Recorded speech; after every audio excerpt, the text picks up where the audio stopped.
திருவோடானை சட்டமன்ற தொகுதி.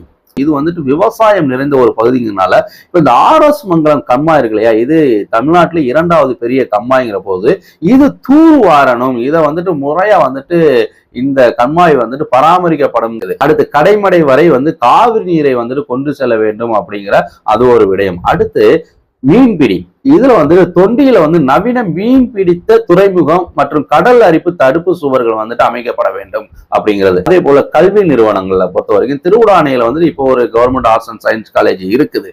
மேலும் திருவிடானை சட்டமன்ற தொகுதியில அரசு கல்லூரி வர வேண்டும். அதே போல கூட்டு குடிநீர் திட்டம்.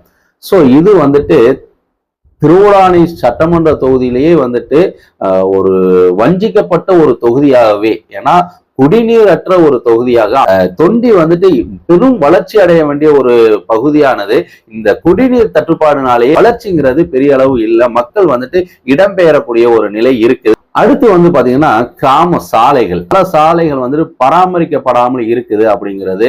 அதே போல பேருந்து பணிமனை திருவிடானை பகுதியில வேண்டும். சோ ஏன்னா ஒரு குறிப்பிட்ட 7 மணிக்கு மேல திருவிடானையிலிருந்து கிராமங்களுக்கு இணைக்கக்கூடிய பேருந்து வசதி இல்ல.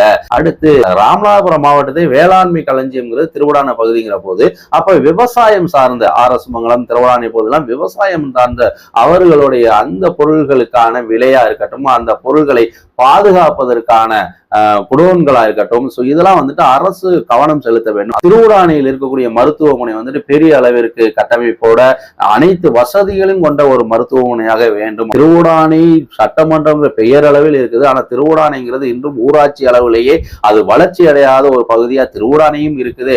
படிக்காதவர்ல இருந்து படித்த இளைஞர்கள் வரை வெளிநாடு நோக்கிதான் பணிக்கு செல்லக்கூடிய ஒரு நிலை இருக்குது. அப்ப இந்த தொகுதியில வேலை வாய்ப்பு ஏற்படுத்தக்கூடிய கட்டமைப்புகள், தொழிற்சாலைகள் இதெல்லாம் உருவாக்கப்பட வேண்டும்.